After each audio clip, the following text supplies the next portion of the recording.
Hi అండి, అందరికీ నమస్తే. Welcome back to Manu construction YouTube channel. ముందుగా అందరికీ హ్యాపీ సండే అండి. ఈరోజు మీ అందరికీ ఎలా గడిచింది? హ్యాపీగా గడవాలని మనస్ఫూర్తిగా కోరుకుంటున్నా. గడిచే ఉంటుంది. సో ఈ సండే ఈరోజు మాకు ఎలా గడిచిందో వీడియోలో చూడండి.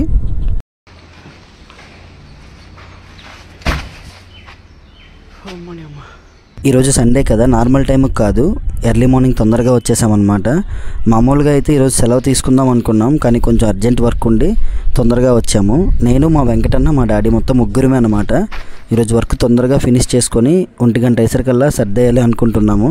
అందుకే మేము కూడా హెల్ప్ చేస్తున్నాం అనమాట. సో సిమెంట్ అంతా కూడా ఈరోజు పని అయితే 4 ఇంచుల వాల్ మొత్తం గోడలు కట్టాలి, అన్నీ సగం ఎత్తులేపి ఆపాలన్నమాట. సో ఇది మాకు సండే అయితే ఇలా ఉంటుంది. సో వర్క్ సెలవు అయితే పర్లేదు, తొందరగానే వీడియో వస్తుంది, లేదంటే లేదనమాట. సో వేసవికాలం కదా, మజ్జిగన్నం డైలీ ఇదే ఉంటుంది. వేసవికాలం అని కాదు, పెరుగన్నం అయితే మాత్రం ఇంకా చూడక్కర్లేదు, చల్లగా ఉంటుంది. ఇంకా తినేసి హ్యాపీగా మా పని మేము చేసుకోవచ్చని. సో 10 అయింది టైము. సో సగం పని అయిన తర్వాత చల్లదన్నం తినేసి మళ్ళీ వర్క్ స్టార్ట్ చేసామన్నమాట. సో ఇది మా ఎవ్రీ వీక్ అనమాట. ఓకేనా? సో మాకు ప్రతి వారం ఇలానే గడుస్తుంది. మీకు ఎలా గడుస్తుందో తప్పకుండా కామెంట్లో చెప్పండి. ఎండలు చాలా గట్టిగా ఉన్నాయి, కొంచెం జాగ్రత్తగా ఉండండి. మేమైతే రిటర్న్ అయిపోతున్నాం ఇంటికి. Bye bye. సో ఇంకా చూసారు కదా, వర్క్ మొత్తం అయిపోయిన తర్వాత ఇంటికి వచ్చి ఫ్రెష్ అప్ అయ్యి అన్నం తిని మీరు పెట్టిన కామెంట్లన్నీ మళ్ళీ ఒకసారి చూసుకొని ఏ కామెంట్లకి రిప్లై ఇవ్వాలి అనే కామెంట్స్ అన్నీ సెలెక్ట్ చేసుకొని ఇప్పుడు వీడియో రికార్డింగ్ అయితే స్టార్ట్ చేస్తున్నా. కరెక్ట్గా టైం 5:30 అవుతుందండి. నేను టెర్రస్ మీదకి వచ్చి వీడియో ఎడిటింగ్ చేస్తున్నప్పటికీ 5:30, వీడియో రికార్డ్ చేస్తున్నప్పటికీ. సో ఇంకా ఎంత టైం అవుద్దో కూడా తెలియదు నేను వీడియో రిలీజ్ చేసినప్పటికీ. సో వీడియో లేట్ అవుతుందని ఎవరు ఏమీ అనుకోవద్దు. నాకు వర్క్ లేకపోయినట్లయితే మార్నింగ్ అనే వీడియో రిలీజ్ చేసేస్తాను, లేదా ముందు రోజైనా సరే రికార్డింగ్ అంతా చేసుకొని ఎడిటింగ్ అంతా చూసుకొని రిలీజ్ చేస్తాను. బట్ వర్క్ చేసినప్పుడు మాత్రం ఏం చేయలేను. సో ఎవరు ఏమీ అనుకోవద్దు లేట్ అవుతుందని. బట్ మీ సపోర్ట్ అయితే ఎప్పటికీ ఇలానే ఉండాలి. సో ఎవ్రీ వీక్ చాలా మంచిగా సపోర్ట్ చేస్తున్నారు, అలానే ప్రతి ఒక్క వీడియో కూడా సపోర్ట్ చేస్తారని మనస్ఫూర్తిగా కోరుకుంటున్నా. ఇంక మనం లేట్ చేయకుండా వీడియో అయితే స్టార్ట్ చేద్దాం.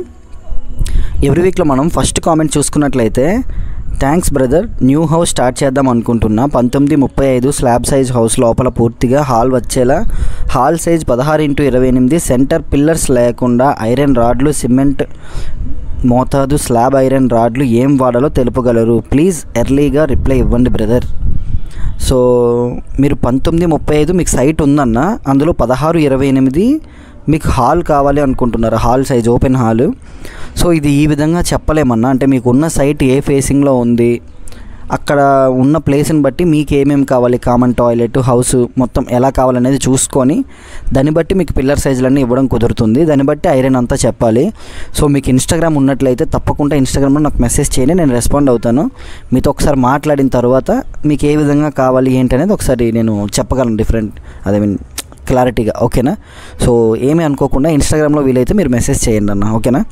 ఓకే, ఇంక మనం నెక్స్ట్ కామెంట్ అయితే చూద్దాము. House planning, shopping complex planning డిఫరెంట్గా ఉంటుందా? సేమ్ హౌసా, సేమా? అంటే అన్నీ ఏమడుగుతున్నారంటే షాపింగ్ కాంప్లెక్స్కి హౌస్కి ఒకేలా ప్లానింగ్ ఉంటుందని అడుగుతున్నారు.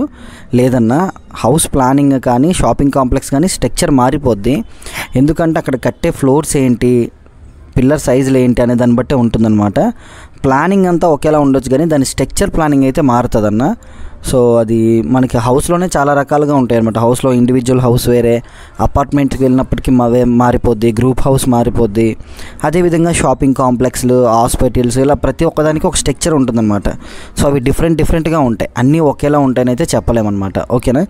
వాస్తుపరంగా ఒకటే అవ్వచ్చు, అంటే ఈశాన్యం డౌన్ ఉండాలి, ఆగ్నేయం కిచెను, ఇలా మనం ఎలా పెట్టుకుంటామో షాపింగ్ కాంప్లెక్స్ కూడా ఈశాన్యం దేవుడి గది ఉండాలి, నైరుతి పక్క కొంచెం హైట్ ఉన్నట్టు, ఇవైనా వాస్తు పాటించవచ్చేమో కానీ మిగతావన్నీ సేమ్ టు సేమ్ అలానే ఉంటాయని అయితే కాదు, కొన్ని చేంజెస్ అయితే ఉంటాయి. మెయిన్ ఏంటంటే సేఫ్టీ పరంగా ఎక్కువ చూస్తారు, ఫైర్ యాక్సిడెంట్స్ కానీ, ఎమర్జెన్సీ ఎక్స్ట్ కానీ, ఇటువంటివన్నీ మెయిన్ ఉంటాయి కదా. సో ఆ విధంగా అది కొంచెం డిఫరెంట్గా ఉంటుందన్నమాట. ఓకేనా? ఓకే, ఇంక మనం నెక్స్ట్ కామెంట్ అయితే చూద్దాము. సంప్ ఆర్సీసీ వర్క్ కూడా వైబ్రేటర్ పెట్టాలని అడుగుతున్నారు. సంపు ఆర్సీసీ వర్క్ వైబ్రేటర్ పెట్టాలంటే అన్న, మనం ఆర్సీసీ కాంక్రీట్ వర్క్, పిల్త్ బీమ్ వేసినా, స్లాబ్ వేసినా, పిల్లర్స్ వేసినా, అది ఎక్కడైనా సరే కాంక్రీట్ వర్క్ అన్నా మనం ఎంత బాగా వైబ్రేటర్ పెడితే అంత మంచిదన్నమాట. బట్ ఇక్కడ వైబ్రేటర్ పెట్టాలా వద్దా అనేది మాత్రం సెంటరింగ్ మీద డిపెండ్ అయి ఉంటుందన్నమాట. సెంటరింగ్ బాగా పెట్టినట్లయితే, అంటే మీ సంపు ఏదైతే ఉందో దానికి చుట్టూ సెంటరింగ్ అనేది వర్క్ కరెక్ట్గా చేసినట్లయితే వైబ్రేటర్ పెట్టడం మంచిది. వైబ్రేటర్ పెట్టినట్లయితే అందులో హెయిర్ బబుల్స్ కానీ కాంక్రీట్ లూజ్ కానీ ఏం ఉండదన్నమాట. ఆ వైబ్రేటర్కి బాగా షేక్ అయ్యి కాంక్రీట్ అనేది అంటే మంచిగా ఫిట్టింగ్ అవుతుంది, బాగుంటుంది అన్నమాట, బాగా సెట్ అవుతుంది అన్నమాట కాంక్రీట్ అనేది. అంతే తప్ప ఆర్సీసీ వర్క్ ఎక్కడైనా వైబ్రేటర్ పెట్టచ్చు, అది సెంటరింగ్ మీద డిపెండ్ అయి ఉంటుంది అనమాట. సెంటరింగ్ కొంచెం అటు ఇటుగా పెట్టారనుకోండి, అక్కడ వైబ్రేటర్ పెట్టలేమన్నమాట. సో అది ఎక్కడ ఇంకా వెడల్పు పెరిగిపోద్దా అని చెప్పేసి వైబ్రేటర్ పెట్టమన్నమాట. అంతే తప్ప ఆర్సీసీ వర్క్కి వైబ్రేటర్ చాలా ఇంపార్టెంట్. ఇంకా మనం నెక్స్ట్ కామెంట్ అయితే చూద్దాం. హాయ్ బ్రో, మా ల్యాండ్లో 30x110 గోడ కట్టి 6 feet దానిలో మట్టి తొలగించాము, ఎన్ని రోజుల తర్వాత బిల్డింగ్ స్టార్ట్ చేయవచ్చు అని అడుగుతున్నారు. అంటే మీరు 6 అడుగులు పునాది కట్టి దాంట్లో మట్టి వేశారు, ఎన్ని రోజులు కట్టొచ్చు అంటే మీరు అక్కడ మట్టి వేసిన తర్వాత అంటే మోటార్ పెట్టి నీళ్ళు ఏమైనా వదిలారా లేదన్నా. సో అది నీళ్ళు వదిలినట్లయితే వాటర్తో బాగా సింక్ అవ్వాలి. లేదన్నా మేము వాటర్ ఏం వదలలేదు దాని అంతా అదే సింక్ అవ్వాలంటే మీరు ఒక 2 years అయినా వెయిట్ చేయాల్సి ఉంది. ఎందుకంటే బాగా వర్షాలు పడాలి, వర్షాలు పడి బాగా సింక్ అవ్వాలి ఆ మట్టి అనేది. 2-3 years పట్టినా ఆశ్చర్యపోవక్కర్లేదు. లేదు అంటే మీరు డైలీ వాటర్ వదిలినట్లయితే ఆ వాటర్కి కొంచెం బాగా సింక్ అవుద్ది. బట్ అది ఇలా చెప్పలేమన్నమాట. సైట్ ల్యాండ్ చూడాలి, అక్కడ మీ పాత మట్టి ఏ విధంగా ఉంది, ఈ మట్టి ఏంటి, లూజ్ సాయిలా, బాగా ఎత్తు వేశారు కదా, దానికి ఏ కంకర వేశారు ఏంటి అనే దాన్ని బట్టి ఉంటుంది. నా ఒపీనియన్ అయితే ఒక 2-3 years చేయకపోవడమే మంచిది. ఇన్ కేస్ ఒకవేళ చెయ్యాల్సి వస్తే ఎమర్జెన్సీగా మీరు ఏదైతే ఇప్పుడు 6 అడుగులు మట్టి వేశారో ఆ మట్టి పక్కన పెట్టి దానికన్నా లోతు మనం పిల్లర్ సైజులు అనేవి చూసుకోవాలన్నమాట. పిల్లర్ గుంతలు మీరు ఒక 2-3 years అయినా సరే అంతే లోతుగా వెళ్ళాలి, కొంచెం లోతుగా వెళ్తే మంచిది. లూజ్ సాయిల్ మీద అయితే కన్స్ట్రక్షన్ చేయొద్దు, ఓకేనా. ఓకే, ఇంకా మనం నెక్స్ట్ కామెంట్ అయితే చూద్దాము. గోడలు ప్లాస్టింగ్ చేసిన ఎన్ని రోజులకి పెయింటింగ్ వర్క్ స్టార్ట్ చేయాలి, ప్లీజ్ ఆన్సర్ దిస్ బ్రో అని పెట్టారన్న. సో గోడలకి పెయింటింగ్ ఎప్పుడు వేయాలి, పుట్టి కానీ పెయింటింగ్ వర్క్ కానీ ఇదంతా ఎప్పుడు చేయించాలంటే మనం హౌస్ కన్స్ట్రక్షన్ వాల్ ప్లాస్టింగ్ అయిపోయిన తర్వాత 14 days అయితే క్యూరింగ్ చేయాలన్నా. 14 days నుంచి 28 days వరకు క్యూరింగ్ పీరియడ్ అయితే ఉంటుంది. కానీ కన్ఫామ్గా బ్రిక్ వర్క్ ఒక 14 days తడుపుంటారు, ప్లాస్టింగ్స్ ఒక 14 days తడపాలి, ఆ విధంగా అనమాట. మీరు ప్లాస్టింగ్ అనేది ఒక 15 రోజులు అనుకోండి. తెల్లవారి మధ్యాహ్నం బాగా వాటరింగ్ చేస్తే ఆ రూమ్ మొత్తం ఒక 15 రోజులు క్యూరింగ్ చేసిన తర్వాత ఒక 1 week అయినా వాల్ డ్రై అవ్వాలి. బాగా వాల్ డ్రై అయిన తర్వాత పెయింటింగ్ చేయాలి. అటు ఇటుగా ఒక 20 to 25 days అన్న, ఓకేనా. ఒక 20 నుంచి 25 రోజుల తర్వాత ప్లాస్టింగ్ కంప్లీట్ అయిన ఒక 25 రోజుల తర్వాత మీరు పెయింటింగ్ వర్క్ అయితే చేయించుకోవచ్చు. ఓకే, ఇంకా మనం నెక్స్ట్ కామెంట్ అయితే చూద్దాము. హాయ్ బ్రో, మేము recently new house construction start చేశాము. స్లాబ్ ఏరియా 1526 SFTలో 2 BHK హౌస్. బిల్డర్కి 360 rupees ఫర్ SFT కన్స్ట్రక్షన్కి ఒప్పుకున్నాం. మీరు 350 రూపాయలు ఫర్ SFT చేస్తున్నారు కదా, ఏం వర్క్స్ చేస్తారో కంప్లీట్ డీటెయిల్స్ చెప్పగలరు. My doubt is electrical fitting and plumbing fitting including చేస్తారా 350 రూపీస్కి, ఆర్ మళ్ళీ ఎక్స్ట్రా అమౌంట్ ఛార్జ్ చేస్తారా? Please reply, thanks in advice అని చెప్తున్నారు. అన్న మీకు ఇప్పుడు ఇక్కడ బిల్డర్ కానీ మేస్త్రి కానీ ఎవరైతే 350-360 రూపీస్ ఫర్ SFT అన్నారో అది ఓన్లీ వాళ్ళ వర్క్కు మాత్రమే అన్న. అంటే ఇప్పుడు నేను ఏదైతే 350 రూపాయలు చెప్పానో తాపీ పనికి సంబంధించి మాత్రమే చెప్తున్నా. అంటే సెంటరింగ్, రాడ్ బెండింగు నా వర్క్ అనమాట, తాపీ పని. అంతే తప్ప ఇందులో ప్లంబింగ్ కానీ, శానిటరీ కానీ, ఎలక్ట్రికల్ కానీ, ఫాల్ సీలింగ్ కానీ, టైల్స్ కానీ ఇవేవి కూడా మీకు ఇంక్లూడింగ్ కాదన్న. వేటికి అవి సపరేట్ అనమాట. Carpenter work separate, plumbing separate, electrical separate, ఇవన్నీ కూడా సపరేట్. మీకు నేను తాపీ మేస్త్రి ఏ పని చేయాలో ఆ పని వరకే. ఇందులో 350 రూపీస్లో కూడా అన్ని పనులు ఇంక్లూడింగ్ అవ్వవు, కొన్ని మాత్రమే ఇంక్లూడింగ్ అవుతాయి. సపోజ్ మీరు హెత్ వర్క్ మీరే చేయించుకోవాలి, గుమ్ములు తీయడం కానీ, గుమ్ములు ఫిలప్ చేయడం కానీ. అదేవిధంగా వితౌట్ ఎలివేషన్, మేము చేసేదైతే వితౌట్ ఎలివేషన్. ఆ విధంగా కొన్ని వర్క్స్ అనేవి సపరేట్ చేసేస్తారనమాట అక్కడ స్ట్రక్చర్ బట్టి. సో ఆ విధంగా ఉంటుంది తప్ప ఎలక్ట్రికల్, ప్లంబింగ్ ఇవేవి కూడా మీకు ఇంక్లూడింగ్ అయితే కావండి, ఓకేనా. ఓకే, ఇంకా మనం నెక్స్ట్ కామెంట్ అయితే చూద్దాము. బ్రో మేము ఇల్లు కట్టాము, స్లాబ్లో ఫిక్సిట్ వెయ్యాలా, మేస్త్రిని అడిగితే అల్ట్రాటెక్ సూపర్ సిమెంట్ వాడాం కదా, అవసరం లేదు అంటున్నారు, మీరేమంటారు? నాకు తెలిసి డాటర్ ఫ్లెక్సిడ్ అయితే అవసరం లేదు కానీ అన్న, స్లాబ్ వేసినప్పుడు అల్ట్రాటెక్లోనే సపరేట్ కెమికల్ ఉందన్న, వాటర్ ప్రూఫ్ కెమికల్ స్లాబ్లో మిక్స్ చేసేది. సో అది ఒక 20 లీటర్స్ 15 లీటర్స్ ఇలా తీసుకొని యూస్ చేయడం మంచిది, బెటర్. మీరు అల్ట్రాటెక్ సిమెంట్ వాడారు కదా, అవసరం లేదని అయితే లేదు.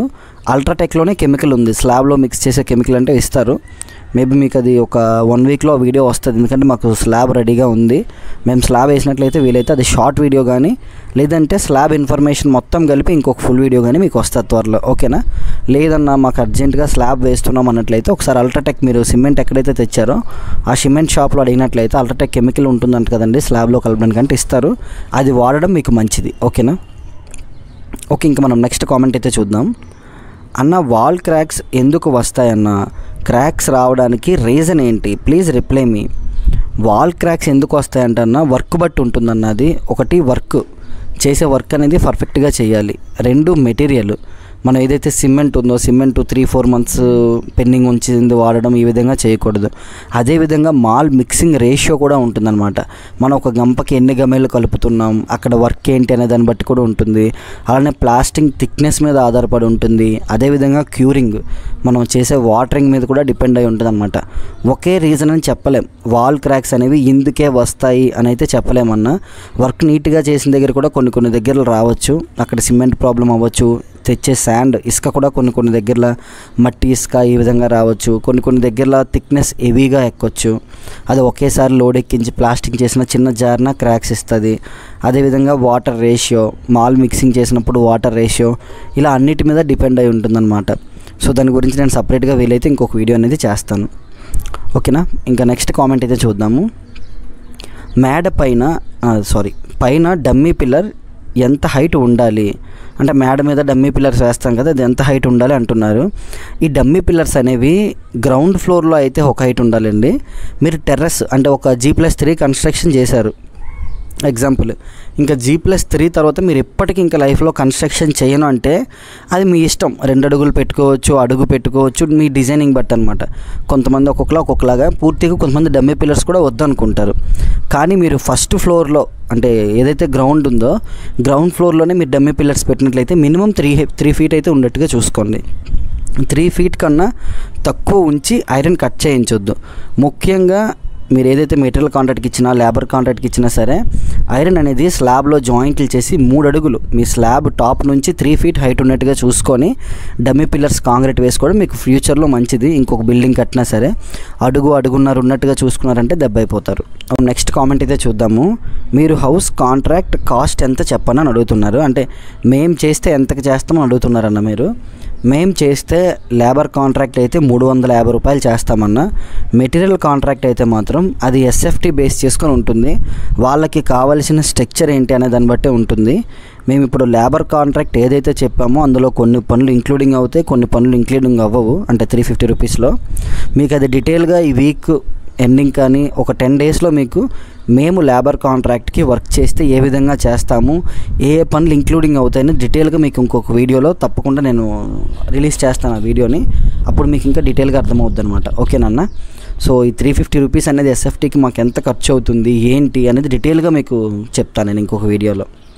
ఓకే ఫ్రెండ్స్, ఈ వీక్ కామెంట్స్ అయితే అవి. ఇందులో మీకు నచ్చిన కామెంట్ ఏదో తప్పకుండా కామెంట్ చేయండి. ఇంకా మంచి కామెంట్లు రావాలని మనస్ఫూర్తిగా కోరుకుంటున్నా. ఎందుకంటే కంటెంట్ వైజ్గా చూసుకుంటే మనం మంచి కంటెంట్ ఇస్తున్నాం, దానికి తగ్గట్లు మీరు క్వశ్చన్స్ అడగడం కానీ, లేదంటే ఇందులో మీకు వీక్లో నేను బాగా చెప్పిన ఆన్సర్ అన్న, ఈ క్వశ్చన్కి అంటే ఈ కామెంట్కి మీరు బాగా రిప్లై ఇచ్చారన్న, ఇది నాకు తెలియదు, కొత్త విషయాన్ని ఒకటి తెలుసుకున్నా అనేట్టుగా ఏమైనా ఉంటే తప్పకుండా కామెంట్ చేయండి అన్న. ఎందుకంటే మీరు చేసే కామెంట్లే నాకు ఉత్సాహం అనమాట. ఇంకా మంచి వీడియోలు చేయాలి, ఈ టాపిక్ మీద ఒక వీడియో చేయాలి అని తెలుస్తుంది అనమాట. సో వర్క్లో ఉండే డౌట్స్ అందరికీ తెలిసేలా మనం చేస్తున్నాం కాబట్టి, సో సొంత ఇల్లు అనేది ప్రతి ఒక్కరికి ఒక డ్రీమ్ కాబట్టి ఎటువంటి చిన్న డౌట్స్ ఉన్నా సరే అడగండి తప్పకుండా. అదేవిధంగా వీడియో ఎలా అనిపించిందో తప్పకుండా కామెంట్ చేయండి. సో వీడియో నచ్చితే తప్పకుండా వీడియోకి లైక్ చేసి మీ ఫ్రెండ్స్ అండ్ ఫ్యామిలీ మెంబర్స్కి షేర్ చేయండి. So thanks for watching. For more such content subscribe to Manu constructions. Next వీడియోతో మళ్ళీ మీ ముందుకు వస్తా. జై హింద్, బాయ్ బాయ్.